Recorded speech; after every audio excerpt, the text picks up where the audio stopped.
Welcome to New American Mythos, where old stories are kindled like firelight, and we gather round to remember the tales that shaped us. Tonight is part 2 of Robin Hood, Justice in the King's Land. Part 1 lived mostly under the leaves, where the world is personal, where justice is a matter of hands and hunger and loyalty. But Part 2 widens the stage. The forest becomes loud enough that the kingdom begins to hear it. The sheriff's feud turns into a political question. The outlaw's code starts to look like a rival court. And that's when every myth turns sharper. Because the question isn't only whether Robin Hood can outshoot the sheriff. The question is whether the Greenwood's rough justice can survive contact with the king's justice, whether freedom can remain righteous when it's tested by power, comfort, and legitimacy. You'll hear a hard truth that the old ballads understood instinctively. Walls have their own hunger. A man can survive hunger in the woods and still be swallowed by fullness in a hall. A tyrant can threaten you with chains, but the world can also tame you with its gifts. And as the story moves to its end, it turns from adventure to warning. Betrayal arrives quietly. Death comes not like a trumpet, but like a door that closes. Yet the tale endures because it names something lasting. When law loses its conscience, the people do not stop longing for justice. They simply begin searching for it elsewhere. Sometimes that search produces saints. Sometimes it produces outlaws. Often it produces both mercy and sin braided together, because fallen men are the only instruments history has. So, listen tonight for more than arrows and ambushes. Listen for the deeper myth. The hunger for a moral order that cannot be bought, and the grief of a freedom that becomes a memory. This is Robin Hood Part 2, Justice in the King's Land.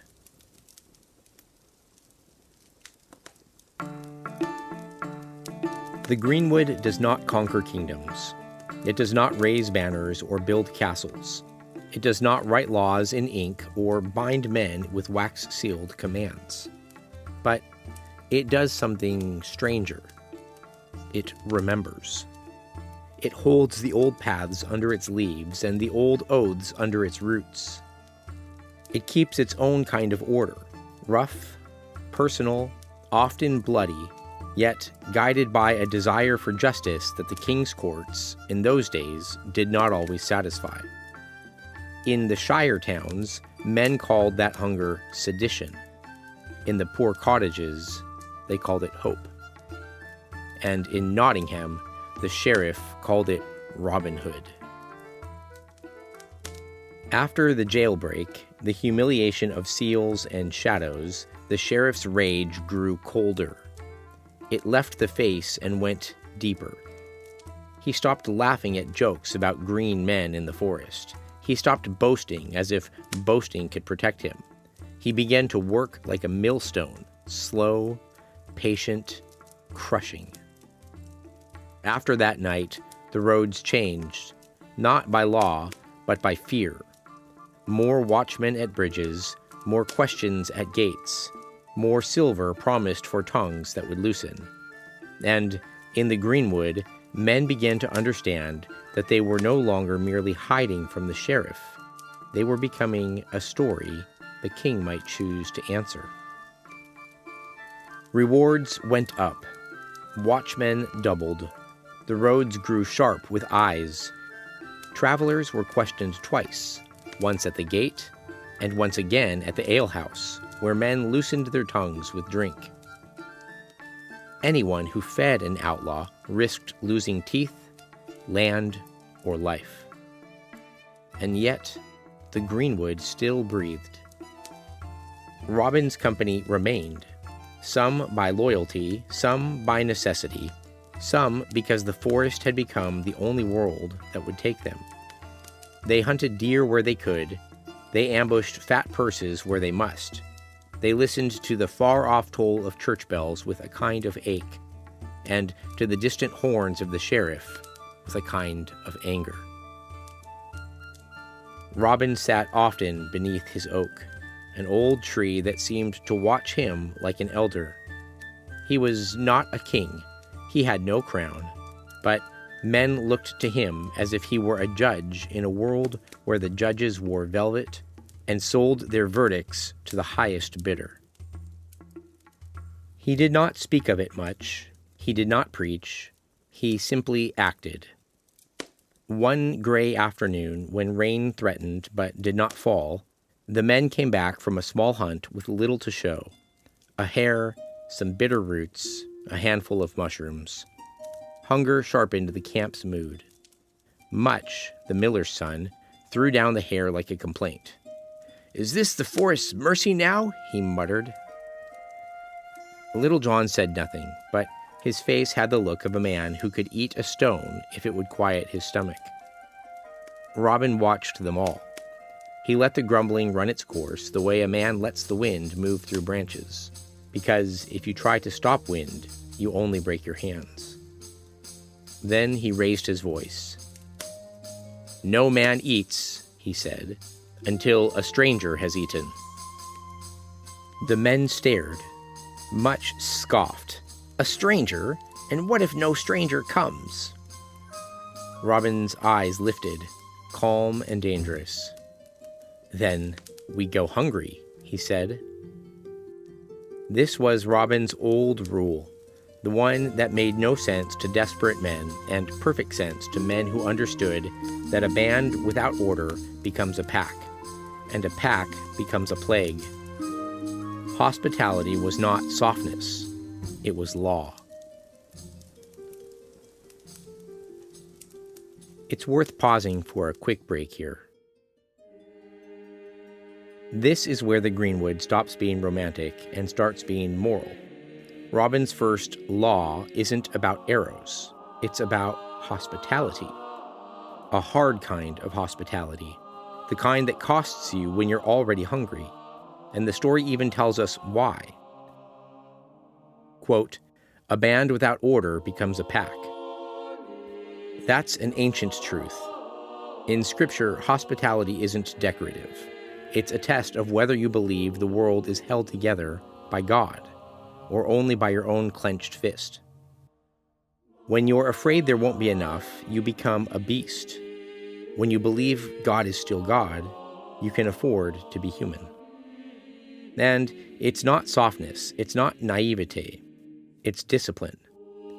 Robin's camp lives outside the king's courts, but it still knows this: a man can't build justice on appetite alone.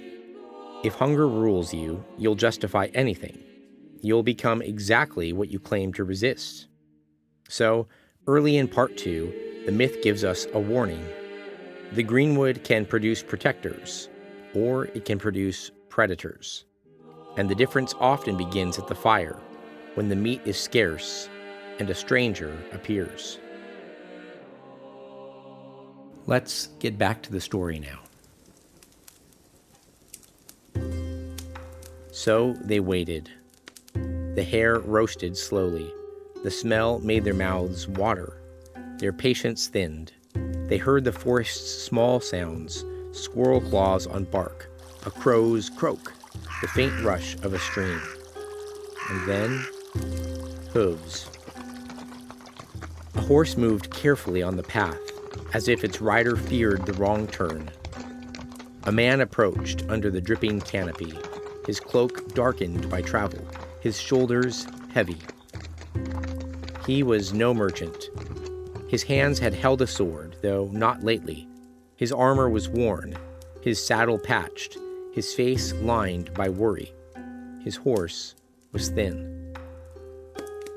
Robin stepped out from behind the oak, not smiling, not threatening, simply present. "Stand," Robin said. The rider froze. His eyes swept the shadows and caught the glint of drawn bows. "I stand," the man said, voice steady despite the fear in it. "Who are you?" Robin asked. The rider swallowed and lifted his chin. "Sir Richard," he said, "at the lee." A knight. The word sounded strange in the greenwood, like a bell heard far away. Robin studied him. "And what brings a knight to these paths?" The knight's shoulders sagged. "Need," he said. Need is a kind of truth-teller. It strips men of pride faster than any sermon. They brought Sir Richard to the fire. They gave him food first, as Robin required. They watched him eat, fast at first, then slower, as the warmth returned to his blood, and he remembered that he was being seen. When he finished, Robin leaned forward. "Tell me your trouble," he said. The knight hesitated. Shame rose in him like bile. A knight is not meant to confess poverty to outlaws. But he did. He spoke of debt, how he had borrowed to rescue his son, to pay ransom, to survive a bad season. He spoke of the abbey, how the abbot's men counted coin like prayer beads, and how the abbot offered loans with one hand and took land with the other. He spoke of a day appointed, a deadline, like a noose. "If I cannot pay," Sir Richard said, "the abbot will seize my land, my house, my very name will be broken, and my children will become servants on the soil that was ours." The men around the fire spat curses at the mention of abbots. In those days, the church was not a simple thing. It was sanctuary and power, mercy and machinery. A poor man might find bread there, or find himself crushed under its accounts. Robin listened without blinking. "How much?" he asked. Sir Richard looked down as if the number itself were a stain. 400 pounds. The fire popped. Someone swore softly. 400 pounds was not a sum a poor man earned in a lifetime. It was a weight of silver large enough to change a whole village's fate. Much laughed, short and bitter. "Then you're dead." Sir Richard's mouth tightened. "Then I am dead," he agreed. Robin did not laugh. He stood and walked to a chest hidden beneath a canvas tarp. One of the Greenwood's secret hoards, built coin by coin through danger and theft. He opened it. Silver glimmered in the dim light like a river under the moon. He turned back to the man.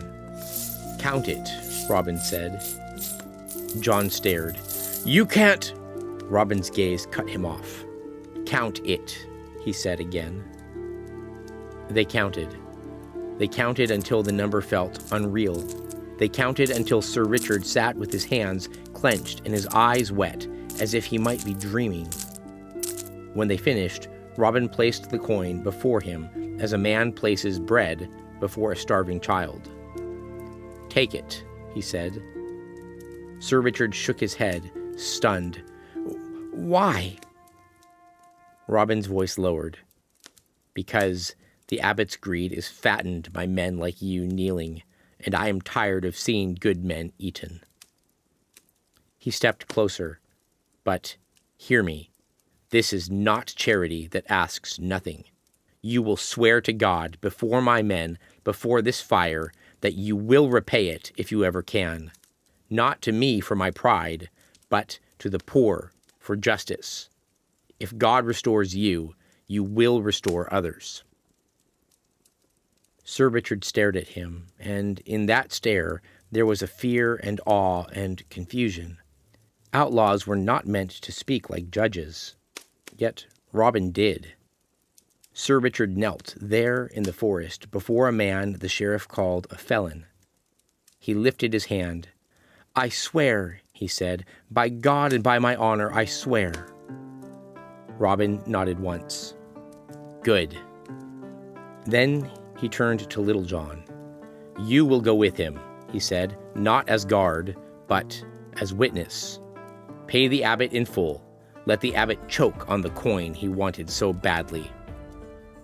John's grin was slow and grim. "Gladly," he said. Word moves faster than arrows. A paid debt becomes a tale, and a tale becomes a rumor, and a rumor becomes a threat to anyone whose power depends on despair staying quiet. Let's take our second break here. Notice that line. A paid debt becomes a tale, and a tale becomes a rumor becomes a threat. Debt sits at the center of this whole episode. Money debt, honor debt, moral debt. A knight is crushed by an abbot's account books. Robin answers with silver, yes, but notice what he demands. Not flattery, not loyalty to himself, but an oath that repayment must become restoration for others. If God restores you, you will restore others. That's the difference between envy and justice. Envy only wants the strong brought down. Justice wants the weak lifted up, and the strong made answerable to God. And here's the sobering part. The story admits what we all know. When a man breaks the machinery of oppression, even once, the news spreads. Not because people love rebellion necessarily, but because people love hope. Hope is combustible. It travels. So this is a hinge point in the myth. Robin's court in the trees starts to compete with the official's court in stone. And when that happens, you can almost hear the gears turning. Authority will respond. It always does. Let's get back to the story. The stone of an abbey looks holy from a distance. Up close, it looks like any fortress. Thick walls, narrow windows, guarded doors. Sir Richard rode there with John beside him, and John wore his best cloak and his sharpest smile. He carried the money in bags that clinked like judgment. The abbot received them in a hall hung with fine cloth. Servants moved like ants. The abbot's rings flashed on his fingers. He looked down at Sir Richard as a man looks at a debtor, not with hatred, but with ownership. "You have come on your day," the abbot said. "Have you brought me my pay?" Sir Richard's throat tightened. "I have." The abbot's eyebrows rose. Surprise, then suspicion. "Count it." John began to count aloud, slow as a priest reading the names of the dead. 1, 2, 10, 50, 100. The abbot's face shifted. He had expected pleading. He had expected collapse. He had expected land, not silver. When the last coin fell into the abbot's hands, his fingers tightened as if the metal had burned him. He forced a smile, and it looked like a crack in stone. "Well," he said stiffly, "you are free." Sir Richard held out his hand for the bond, and the abbot gave it with reluctance. The parchment felt heavier than it should have, because it carried years of fear. Sir Richard took it. He stood taller, not proud, simply restored. As they turned to leave, the abbot called after them, trying to recover his dignity. "Who lent you so much money?" he demanded, voice sharp. Sir Richard paused. John's eyes glittered. Sir Richard answered quietly, "God sends help from strange places." And he walked out, leaving the abbot in his warm hall with a cold taste in his mouth. When Sir Richard returned to the greenwood and told Robin what had happened, Robin only nodded. Let him remember that not all men kneel. But news travels. Even in the forest, news finds you. The sheriff heard that Sir Richard's debt had been paid. He heard whispers of green men interfering with holy accounts. He heard tavern talk of Robin playing judge again. And the sheriff did what sheriffs do. He laid a trap. The sheriff did not rage like a drunk man anymore. He planned like a patient one. He learned that force could fail, so he turned to bait, because bait lets a man's own pride do the chasing. He announced an archery contest in Nottingham, a grand prize, a feast, a crowd, a chance for men to show skill and win honor, and the unspoken promise beneath it. Whoever could bring Robin Hood to the sheriff would earn more than any prize of arrows. When the proclamation reached the greenwood, the men laughed at first. "Let them shoot their arrows," Much said. "We'll shoot our deer." But Robin's eyes narrowed. He had that hunger again, not for bread, but for challenge. A part of him wanted to prove he could still walk into the lion's mouth and walk out again. "It's a noose," John said flatly. Robin's mouth twitched. "And yet," he said, "it calls me." John stepped closer, voice low. "Have you learned nothing?" Robin looked at him. "I learned," he said.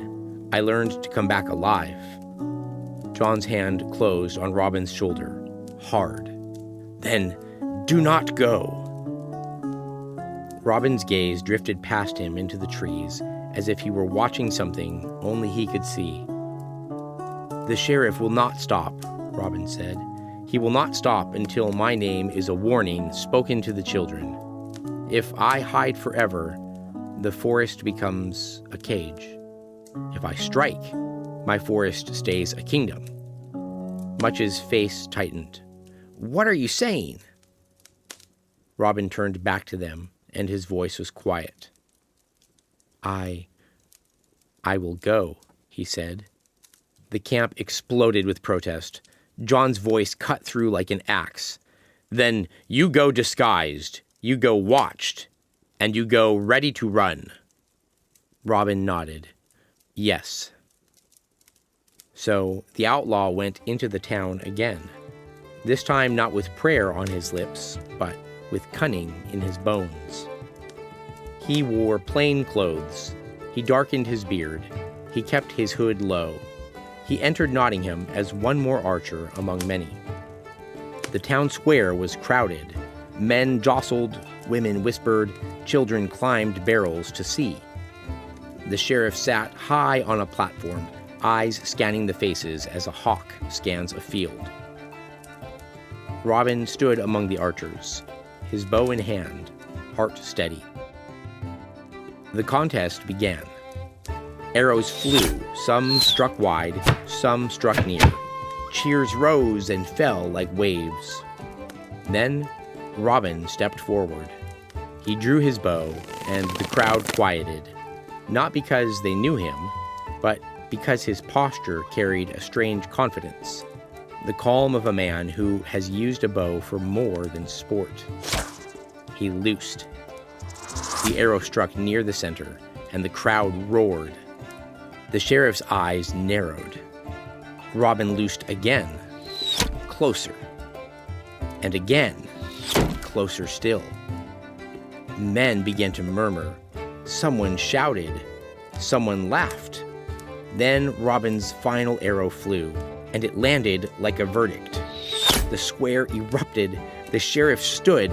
His men moved in. The trap snapped shut. Robin saw it before the rope could touch him. He did not pause to accept the prize. He did not bow. He did not smile. He ran. A shout arose behind him. "Take him!" The sheriff's men surged. Arrows hissed. The crowd scattered. Robin shoved through bodies, leapt a fallen cart, ducked under a swinging spear. His disguise tore. Someone grabbed his sleeve, and he ripped free. He heard the sheriff's voice, furious. "Robin Hood!" The name fell over the square like a stone falling onto water, and the ripples spread fast. Heads turned, faces sharpened. Robin slammed into an alley and vanished into shadow. But Nottingham's streets were a maze with teeth. Men poured into alleys, doors opened, dogs barked. Robin ran until his lungs burned and his legs trembled. At last, through a narrow gap behind a tannery, over a low wall, across a muddy field, he reached the outskirts. And there, as if the forest itself had reached out a hand, his men appeared. John and Much and others, watching as planned.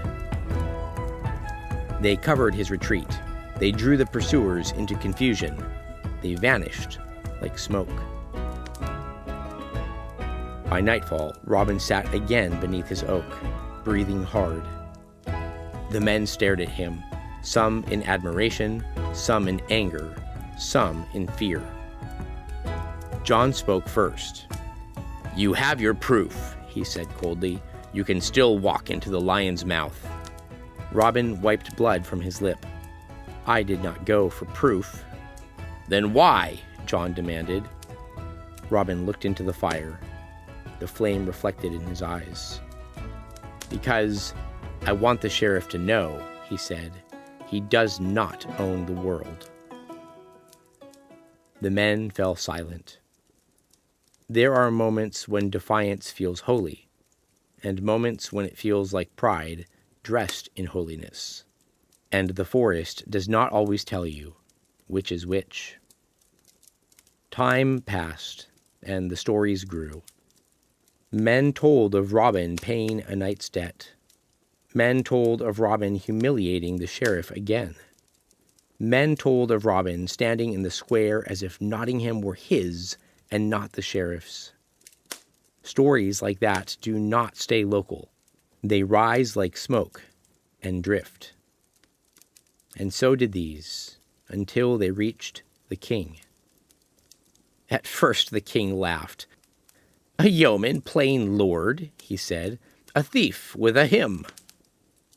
Then the king frowned, because laughter changes when it threatens authority. If the people love an outlaw more than they fear a sheriff, something has cracked. And so the king did what kings have always done when rumor becomes danger. He went to see for himself. He did not come with banners at first. He came quietly, with a small company, as if hunting deer. He wore plain clothes. He carried no crown. But he carried something heavier, the certainty that the land was his by right. He entered the woods, and the greenwood watched him, and the greenwood does not bow easily. The king met Robin as a stranger, and Robin, bound by his own law, treated him as he treated any stranger, with suspicion, with hospitality, and with a rough fairness. The king ate at Robin's fire. The king listened to Robin's men. The king watched the way the outlaws spoke to their leader, not like slaves, not like courtiers, but like brothers under a hard captain. He tested Robin with questions. He probed him with stories. He watched for cruelty and found instead a code, uneven, human, dangerous, but real. And when the moment came, the king revealed himself. It was like thunder without warning. Robin knelt, not because he wanted to, but because the world had trained him to. Even rebels kneel when a crown stands before them. It takes a different kind of courage to refuse. His men tensed like wolves, hands on weapons. The king raised a hand, stopping violence with a gesture alone. "Robin Hood," the king said, and his voice carried the weight of law. "You have lived as an outlaw. Yet men speak of you as though you were a judge. What are you?" Robin's mouth tightened. "I am what the sheriff made me," he said. The king studied him for a moment. Finally, he said, "Come to court. Serve me. Live under pardon. Be a man, not a rumor." For a heartbeat, Robin looked like a man watching a door open into a world he had never believed would welcome him. Then he nodded. And so the outlaw went to court. And for a time, there was peace. For a time, Robin wore cleaner clothes and ate richer food and listened to men speak politely while plotting in their hearts. For a time, he lived under walls instead of branches. But walls have their own hunger. They can swallow men. Let's pause again here. This might be the most American sentence in the whole episode, because it names the great temptation that haunts every people who wanted freedom and then discovered comfort. The desire to trade something wild and honest for something safe and managed. The king offers Robin pardon. He offers legitimacy. He offers a place inside the walls, and for a moment, it sounds like peace. But the story tells us what kind of peace it is. The peace that offered forgetfulness and wanted Robin tamed. And that's the real test of power, not only when it's cruel, but when it's polite. A soft tyranny can be harder to fight than a loud one, because it doesn't look like chains. It looks like comfort. It looks like reasonable compromise. It turns you into a version of yourself that the system can display without fear. From a Christian vantage, this is where worldly kingdoms always press. Not always to kill your faith, but to domesticate it. And from the mythic angle, it's also where heroes often begin to fade.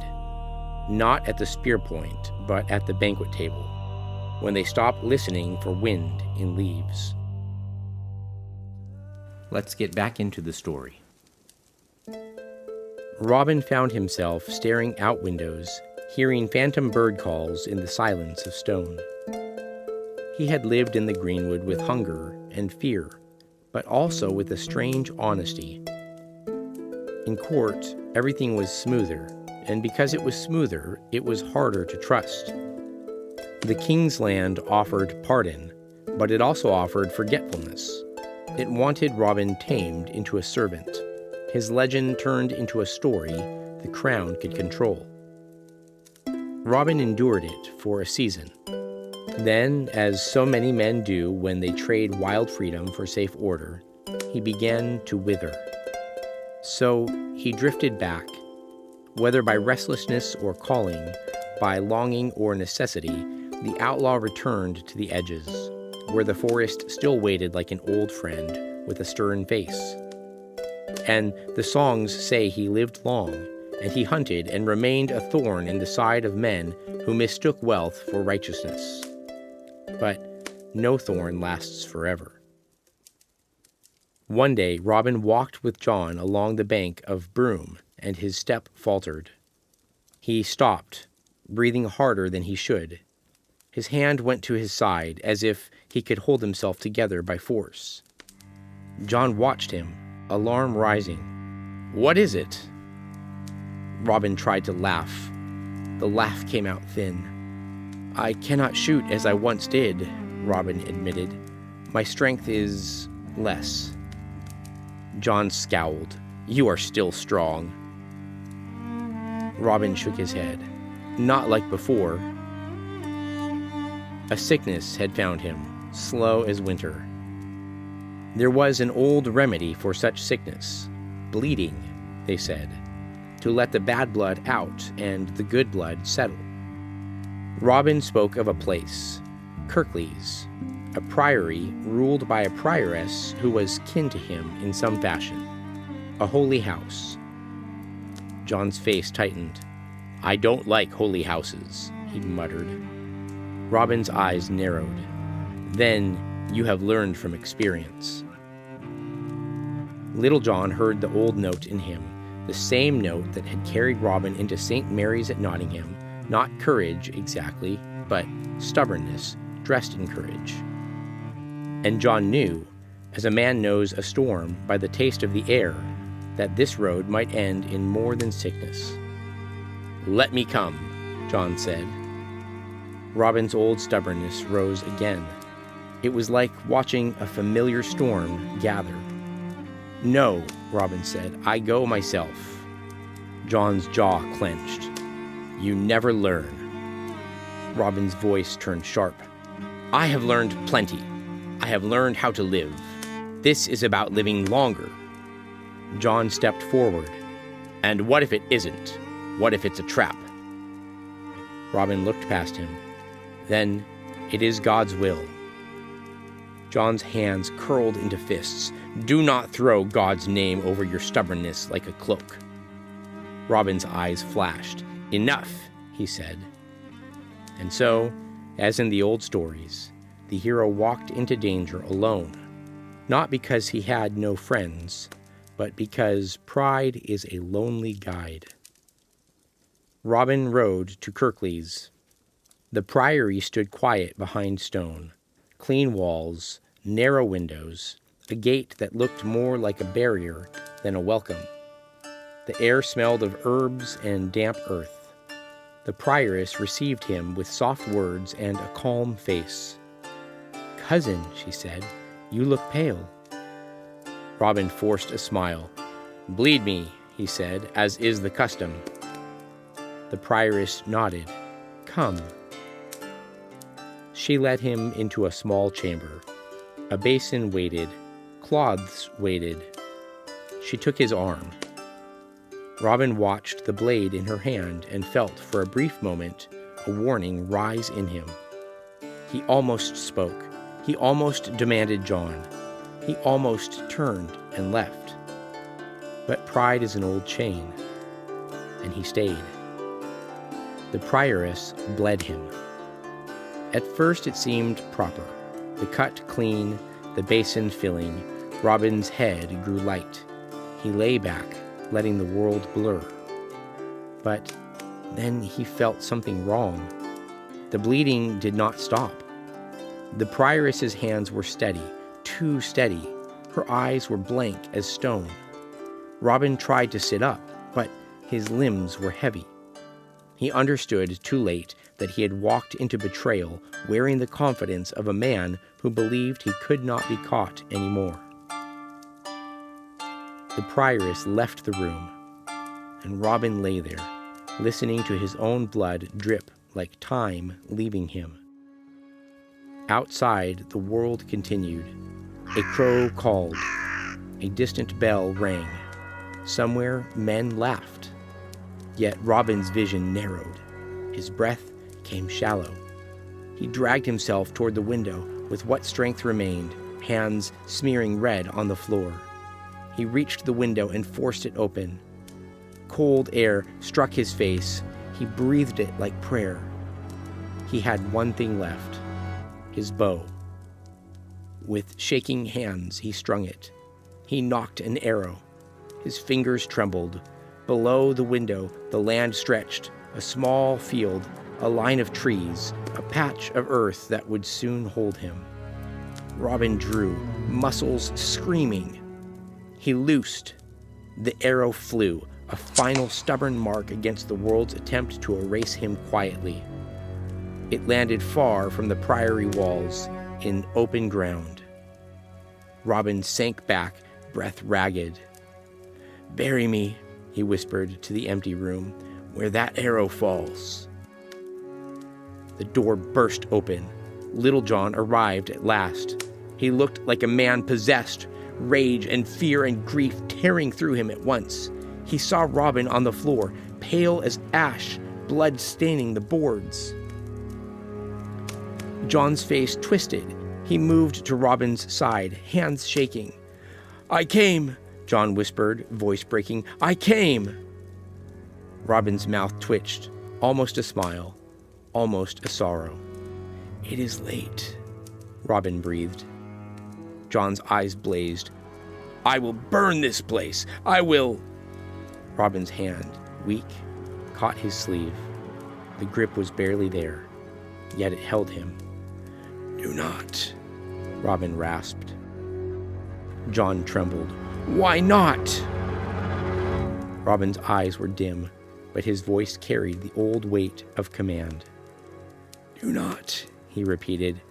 Let it be. It is a strange ending for an outlaw. Mercy at the edge of death. Restraint when vengeance would be easiest. But perhaps that is what makes the old Robin Hood story endure. Not that he was pure, not that he was gentle, but that even in his rough justice, he could still choose not to become what he hated. John swallowed a sob like a man swallowing poison. Robin's breath shuddered. And then, without trumpet, without battle, without the sheriff's rope, Robin Hood died. John carried him out beneath the sky. They found the arrow. They dug the earth. They buried him where he had chosen, as if the outlaw's final act was still a law the world must obey. The greenwood did not sing. It did not mourn. It only stood. And afterward, men would argue about Robin Hood, whether he was thief or judge or villain or hero, righteous or reckless. But the people, in their bones, kept the simpler memory, that there was once a man in green who stood between the poor and the powerful, and that he paid for it in the end with betrayal. And so the forest kept his name, not as a polished jewel, but as a scar.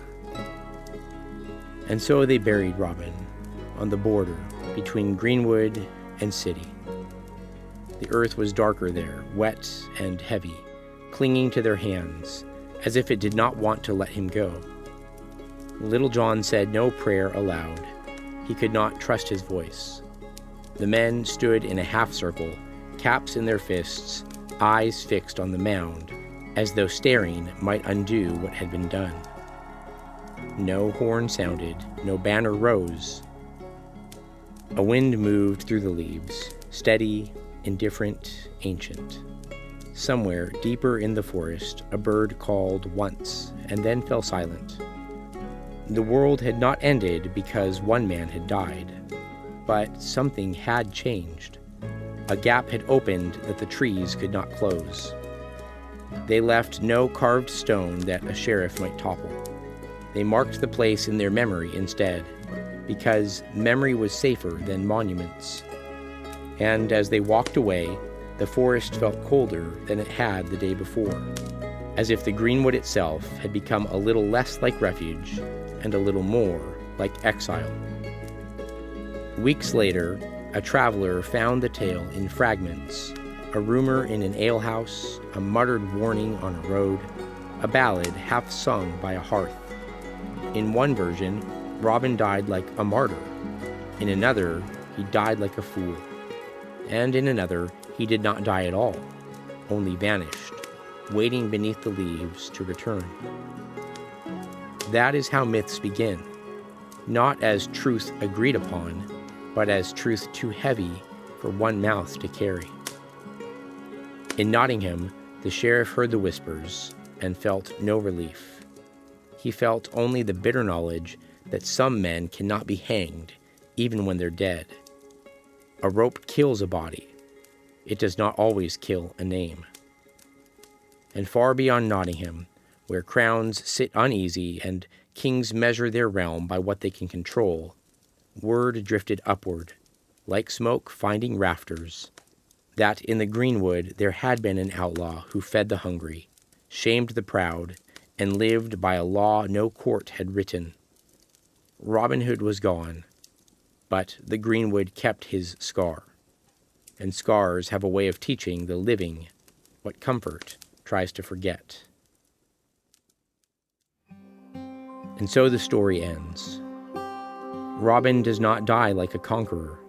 He dies the way many folk heroes die, quietly, through betrayal, because the world can tolerate a criminal more easily than it can tolerate a living symbol. A thief can be punished, but a story that exposes corrupt authority can't be hanged so easily. So the ending comes not as spectacle, but as subtraction, strength draining away, the greenwood losing its center, the fellowship carrying a body where a legend used to stand. And that's exactly why this myth matters. Because Robin Hood is not really a tale about stealing. It's a tale about moral order, about the ancient conviction that law is only lawful when it serves righteousness. When courts become machines, when officials become predators, when mercy becomes something you have to purchase, a people start searching for justice outside the gates. Sometimes they find it. Sometimes they only find a shadow of it. But their search remains. And the search isn't automatically holy. The greenwood can produce protectors, or it can produce wolves. And the story is honest about that. Robin's justice is rough. His motives are mixed. His courage is real, and his pride is real too. So the myth does something rare. It refuses to give us a clean idol. Instead, it gives us a warning and a mirror. A warning that power can rot in velvet and investments alike. A mirror that shows how easily freedom can become a substitute religion, how quickly men will baptize their impulses if they can call them justice. And yet, still, there is a gleam of mercy in the memory the people keep. Not because Robin was perfect, but because he stood, however imperfectly, between the weak and the strong. That's why he becomes more than a man. He becomes a question passed down through generations. Who will guard the poor when the guardians take bribes? Who will speak for conscience when the law forgets its purpose? That question crossed the ocean. America inherited it and 1,000 frontier stories, outlaws and rebels, vigilantes and rangers, sometimes noble, sometimes cruel, each one revealing a people both drawn to liberty and terrified of chaos. We have always lived with the tension that Robin embodies, the desire for freedom and the fear of what men become when freedom has no moral tether. And that's the final Christian note to leave with tonight. The world's deepest longing isn't merely for liberty. It is for righteous rule, for a king whose power doesn't corrupt, whose judgment can't be bought, whose mercy doesn't need disguises, and whose justice doesn't arrive too late. Every lesser court fails, every greenwood legend fades, but the longing behind them is not foolish. It's a shadow of a truer kingdom. So keep the story and let it do its work. Not to bless lawlessness, but to sharpen the conscience. Not to romanticize rebellion, but to remember what authority is for. Not to worship the outlaw, but to hunger for a justice that does not betray. Next time, we turn from the greenwood to the dragon's lair, St. George and the Dragon, and a different kind of courage, aimed not at the sheriff's corruption, but at the beast that devours whole towns. If these stories have stirred something in you, we would appreciate if you would do 3 quick things. The first would be to share this episode with a friend. Second, please subscribe to our mailing list if you haven't done so already. The link is below in the show notes.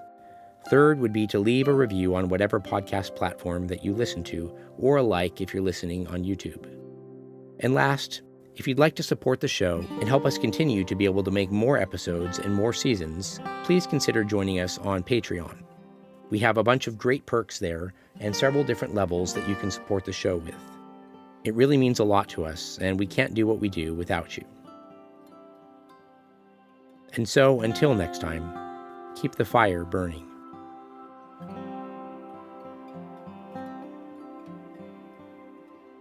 Yeah.